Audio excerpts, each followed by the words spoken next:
How is it going, folks? Welcome back to Prem, and today is the start of season number 14. We're in the Premier League, we're in the Europa League, and today, I'm not sure what the mission is. I would like a top half finish this year. I think back-to-back European finishes might be a bit beyond reach, but we've added in some new players. We have a slightly new look team for this first game of the season, and I'm kind of excited to see how we're going to get on. Our only game of the season is against Norwich, who are predicted to finish bottom, and after that, we're taking on Tottenham again. Last year, we took them on at home to start the season, and we beat them. I'm going to hope history can repeat itself. Of course, club record transfer Alunga is here, the 19-year-old Belgian beast. I'm hoping he's going to be a monster for us. Let's see if he can have a live commentary debut to remember, but before all of that, it's time to run the intro.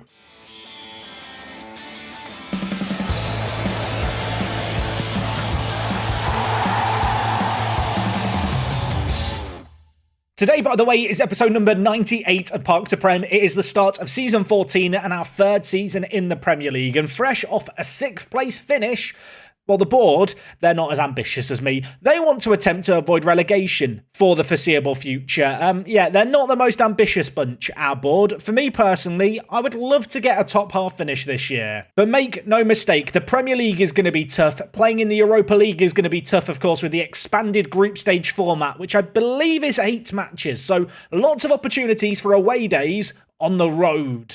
I say that all away days are on the road, but internationally, on the road, on the plane.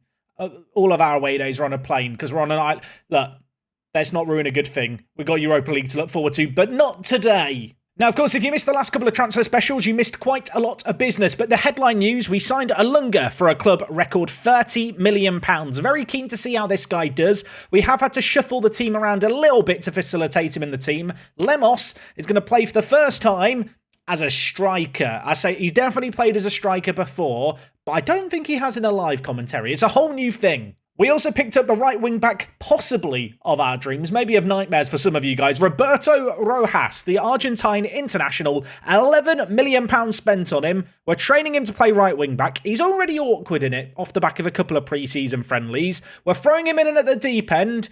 I'm just going to hope he knows how to swim. If he drowns, it will be a little bit awkward. And I think the other big signing of note was Bujak. It's definitely said Bujak. The Polish left wing back is going to make his debut today because Adu Jamfi has got injured to start the season for up to 3 weeks. So you know what? Bujak, 18 years old, still learning to play left wing back. Today, mate, you are going to make a live commentary debut. Signed for £3 million.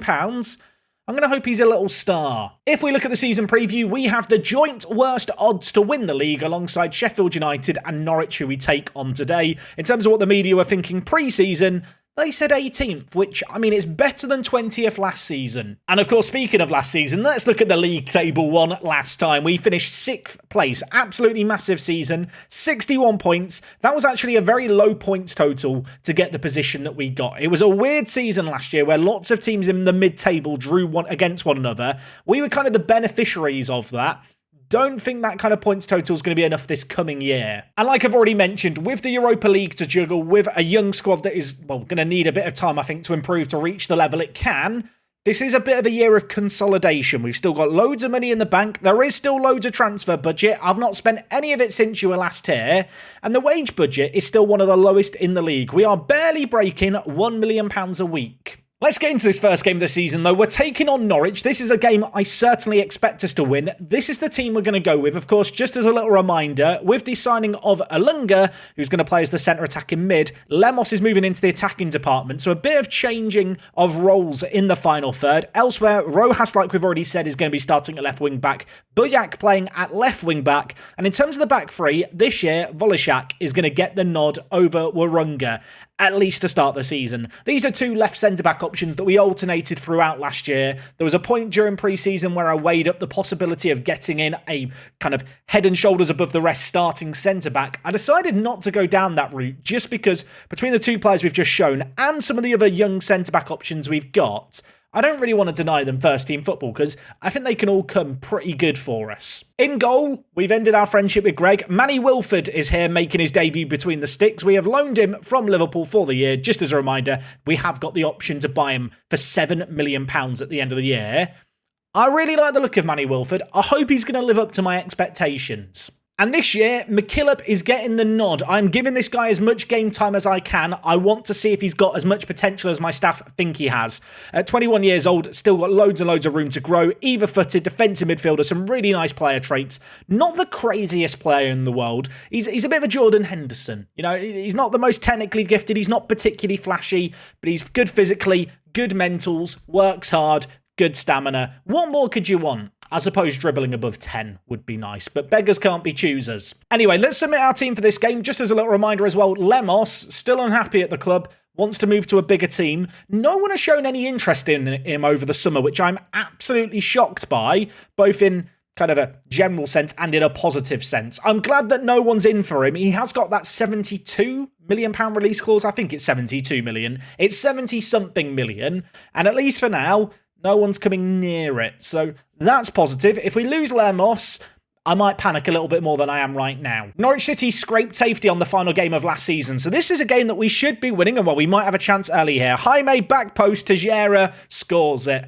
I mean, it was a very predictable way to start the season, wasn't it? I do feel like since Tejera got to 19 jumping reach instead of 20, he's scored more headers. That could be some weird confirmation bias, but he got a lot of goals for us last year. He's opened up his account for the season very early now. Norwich clearing the ball here. Full of love going to knock it down, and well, Norwich maybe looking to launch a bit of a counter-attack, although with football like that, maybe we're fine. Wilford with his first touches in Guernsey colours. Great touches, by the way, by the keeper. McKillop, Elunga, Jaime played it forward, dinks it, Gaspar takes it down, hits it.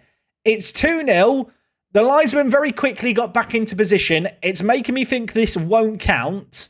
If it does count, it would have been an amazing start, but yeah, he was offside. Gaspar going to have to wait for his first goal of the season. It was another assist possibility for Jaime there with the ball from deep, but on this occasion, Gaspar went a yard early and a second too soon. Norwich City with a free kick here. Marcos Antonio, the Brazilian centre mid, going to put it into the middle. Cleared away, but only as far as Carey, who pulls the trio from range.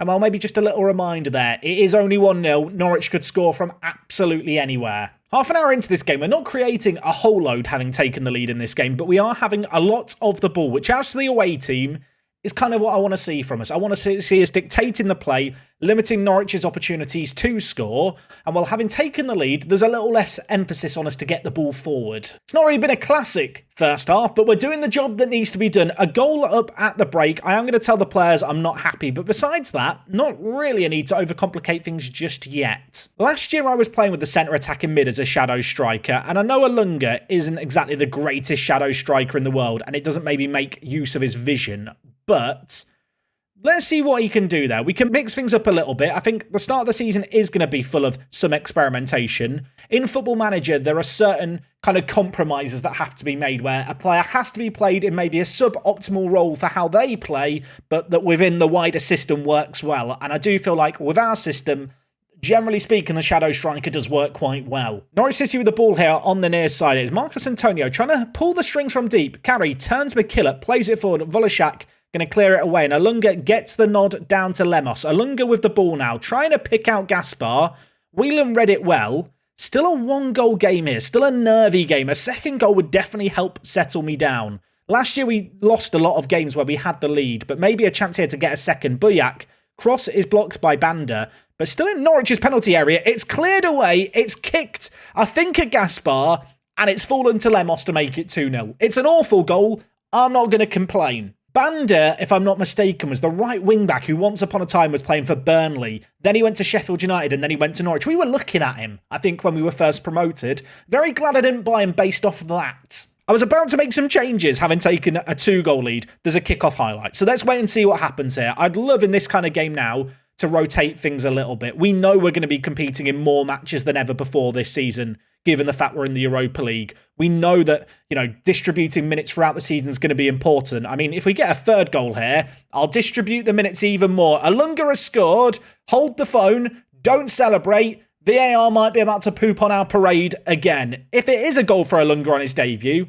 that might just ease his nerves a little bit. Brought in for £30 million. It's not going to count, though. Goal disallowed.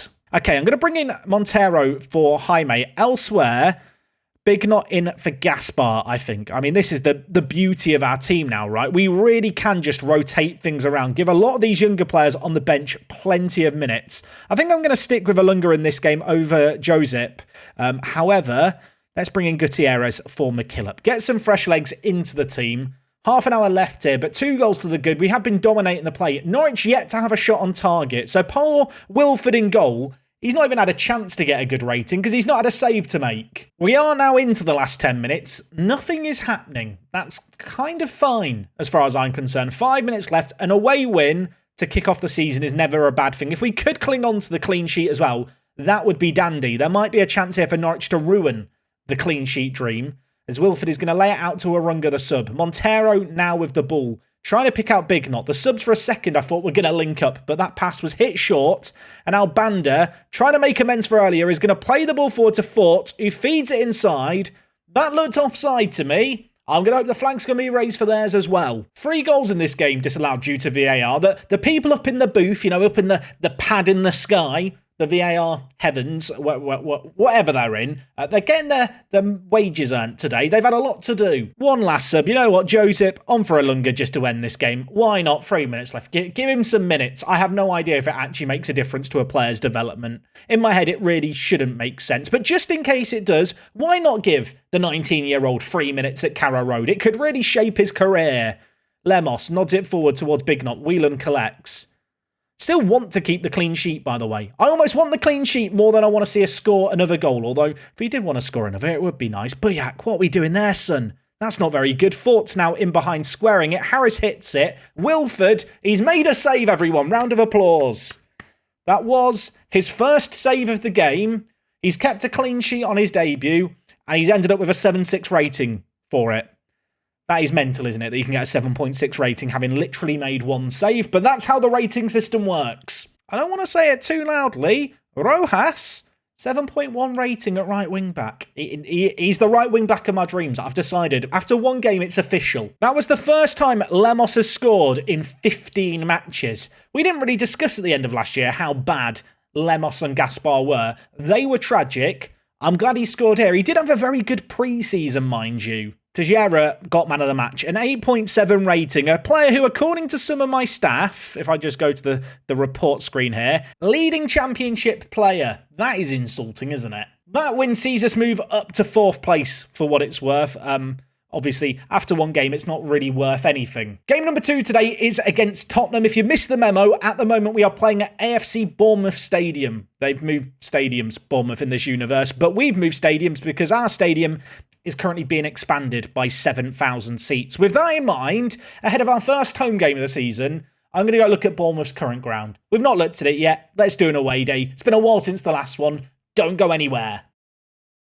So for today's away day, we are heading to the south coast of England. And to be honest, as far as away days go, it's the closest that it could be to an away day, which I suppose is why it's technically a home day, seeing as we are actually at home today. And for today's away day, of course, we are going to the Vitality Stadium, which, I mean, they've left in-game. Be difficult to visit a stadium that doesn't exist, though. Now, the Vitality is one of the smallest stadiums in the Premier League. In fact, it might actually be the current smallest stadium. It's not a big ground by any means, which is probably why they've moved in-game. But what it does have is a car park. Oh my word. And it's a well-used car park, ladies and gentlemen. Look at this. And right across the road from the car park, you've got the indoor bowl centre. So if you're a fan of the bowls, you can go play that. And oh my word, there's a fairground to the south, although it is temporarily closed. They've got the outdoor bowling green, cricket off to the side, and they've got a running track as well, and just some spare football pitches. In fact, many football pitches around the stadium at Bournemouth. I mean, Bournemouth, this is where you can build your new ground. If you need any ideas here, just, get rid of whatever this is. I'm not sure what this is. Get rid of this football stadium here. Don't need to worry about the athletics club. Maybe you do need to worry about them a little bit. Okay, there are dots here, there, and everywhere around the ground. But first and foremost, ladies and gentlemen, we can go through the car park in Google Street View. Now, I will say, this is a very, very nice stadium, the Vitality. It's not a big stadium, it's not one of these grand, recently built spectacles. But it's just a cute little stadium, and I was about to say it was a cute little car park. Go back a second. Look at car park was very nice in 2019. They did some good work to it. Before that, in 2009. This is, I mean, what league were Bournemouth in 2009? I'm going to say this is a League 2 quality car park. Times have changed. Here is the front door to the stadium in all its glory in 2013. I believe, oh my word, we can go inside. It's one of these days. I respect the fact they've got the red and black and white carpet and they've just got a Bournemouth rug under the stairs for whatever reason. I know this is outdated footage. I'm just giddy I can go behind the scenes. Where are we going to go? What adventures await? Okay, we're in the changing room. For a second, I thought this said relegation. No, it says dedication. Harry Arter's shirt's there. What other shirts can we recognise here? Steve Cook. What year is it? This is 2013. Is that Steve Cook's shirt? I'm going to assume it is. I mean, I have to imagine it looks a little bit different now, but you know it's state-of-the-art because they've got a portable air conditioner and 2 fans. I've clicked once and I've ended up in a hospitality area of some kind. I'm lost. I mean, it's very red, black and white, so I guess it's very Bournemouth. Don't mind me, just continuing my adventure around Bournemouth Football Club. Oh God, what room where are we going? Let's find out. Now, if I'm not mistaken, you can see the Champions League balls here. I believe the Champions League draw was held at the Vitality Stadium back in 2013 for the group stage. This was the ceremony area here. You forget how long Eddie Howe was at Bournemouth for, but here he is being hugged in 2013. And here is the Vitality, as it was in 2013 in all its glory. We're going to see if there's more updated pictures. This is what it looked like back in the day. And this would be the point where I go to some more modern footage. I've looked through every single photosphere. I think all the ones in the ground are from 2013. Let's go to Google Earth. I have a sneaking suspicion, and I could be wrong, but I bet the stadium hasn't actually changed that much over the years. I mean, here it is on Google Earth. I'll be honest, it just kind of looks the same. I mean, there's not exactly a load of room to expand. I do like it as a football stadium, though. Some of the best car parking we've seen. Neat little location. Kind of has that smaller club feel. No disrespect, Bournemouth. I think you know what I mean. It's not a big stadium by any means. It's got character. Had a lovely tour around it. Has the bowls next door. Has a carnival. Has lots of football pitches. A cricket club. An athletics pitch. I mean, what does it not have? York Away Day fans are sat there thinking, mini golf. Doesn't have mini golf, Jack. You're damn right it doesn't. I really want to give the Vitality 7 out of 10, but just based on the fact there wasn't amazing footage inside the ground itself, I wanted to see some up-to-date footage. A drone would have been good. I'm going to give the Bournemouth Vitality Stadium 6.5 out of 10. I think that's a fair score. So with that review of the Bournemouth Stadium out the way, let's get into this match, shall we? Tottenham at home. We won this game last season. I want to believe we can win it again. Tottenham are a good team. Media prediction of 8th, but last year they finished 11th. It was a big underperformance by them. Have a sneaking suspicion they're going to have a point to prove. So when it comes to team selection for this game, I'm not changing it based on the Norwich game at all. We're going to go with the exact same 11. Buyak is going to stay in at left wing back. I want to continue to give him some time to shine. Does mean that Adu Jamfi still isn't fit enough for the bench, sadly. Otherwise, I probably would have put him there. Elsewhere in the team, you might notice one other change. For this game, I'm going to start Alunga as a shadow striker. I know he has the trait, comes deep to get the ball, doesn't really suit an attacking midfielder in most roles. There is a temptation maybe to try him as an advanced playmaker, maybe to try him as an attacking midfielder on attack. But based on what we were discussing last game, the idea of a shadow striker seems sensible. Kind of curious just to see how it works out in this game today. Wasn't exactly an emphatic performance in the previous game, but we got the job that needed to be done, and I'm going to hope that we can do more of the same here. Good team talk, lots of green. Let's beat Tottenham. Okay, kickoff highlight. Should we be excited? Shouldn't we be excited? I'll tell you what, I'd grown quite fond of green seats in our home games last season, so to see the red seats at Bournemouth does make me feel a little bit sad. Of course, this is only for 1 year. I'm going to stay strong. I'll be fine, just like Wilford was strong there. Of course, wasn't really tested in the game against Norwich, so that was a slight heart-in-mouth moment where he had to collect the ball. On this occasion, he is going to look to go long towards Gaspar. Gueye's going to win the header. McKillop comes out second best, and Duranville is in behind. Option inside, picks out the option inside. Tottenham score. I'm looking at the linesman thinking, Lino, do us a favour. I'm pretty sure this goal's going to count. Tottenham scoring within a minute.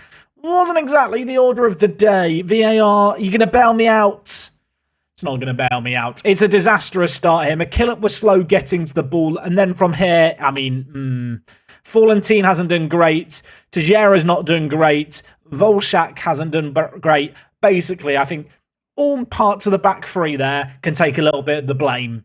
I've got shouty. I've demanded more. I need to see something better than what I've seen early on here. Last year, this key to our success was getting off to a great start to the season and then just keeping that momentum and morale high. A win in our opening game of the season is great, albeit away from home against Norwich, but a win here, I'll tell you what, that would be a bit of deja vu, wouldn't it? That would certainly give us the hope that we can replicate the success of last season, but it's going to be a bit of a mountain to climb from here. Tottenham have some real quality going forward. They have a better team than us. I mean, that is a fact of the matter when it comes to a lot of the games we're going to play in the Premier League. We still lack quality, which is why our media prediction is 18th. At this point, we can't just pin it down to our lower reputation. Fundamentally, we lack quality. But what we lack in quality, we have in youth, we have in potential, and I want to believe Lemos has in finishing here. He goes round the keeper, and he hits it, well, I was going to say into the side netting. It's actually been blocked. I thought he was offside. I didn't get too excited about it because of that. If he'd found the target there, that would have counted.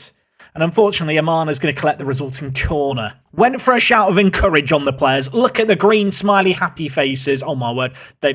Why did I shout encouragement? They all reacted well to the encouragement and I concede a minute later.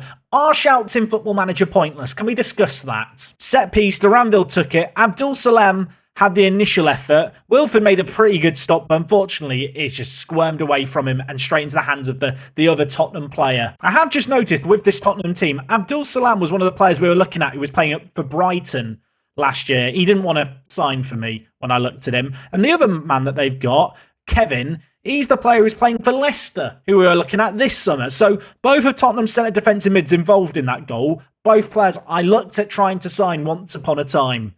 Anyway, we've got a chance here. Chijera back post. He's hit the woodwork. It's scrambled away. And for a second, I thought it was going to end up in the back of the net. Diz has hit it out for another corner.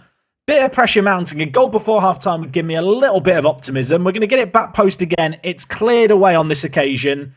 And Tottenham live to fight another day. We've not really created enough in this game here. I'm going to change things up slightly. Let's go get more direct. Get rid of pass it into space. And in terms of distribution, you know what? Let's distribute it to the centre-backs exclusively, with them playing with a solitary striker. We don't need to get it to the wing-backs or the full-backs quite as often. Instead, I think we can look at our back three as the main way to play it out from the back here. 2-0 at the break. I mean, honestly, we've just not really created anything. Tottenham have taken a couple of chances that came their way.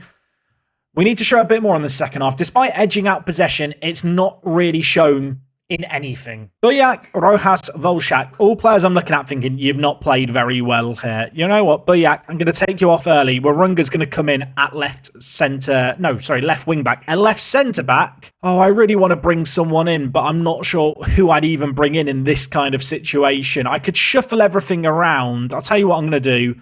I'm going to bring Gutierrez in to play right centre back.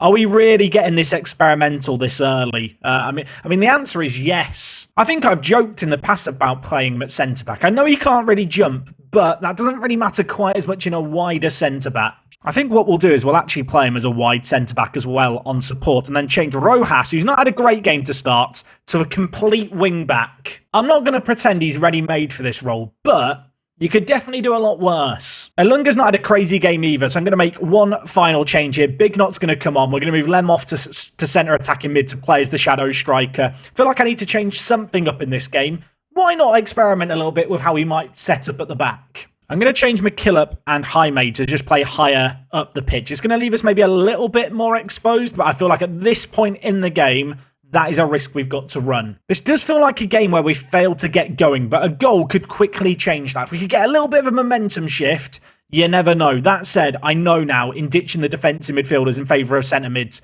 we are going to leave ourselves a little more open, but there might be a chance here. Gaspar in behind, difficult angle, tucks it away. Big Knot with the impact on off the bench. I mean, I've materialised that there. We have a chance. We have a bit of momentum.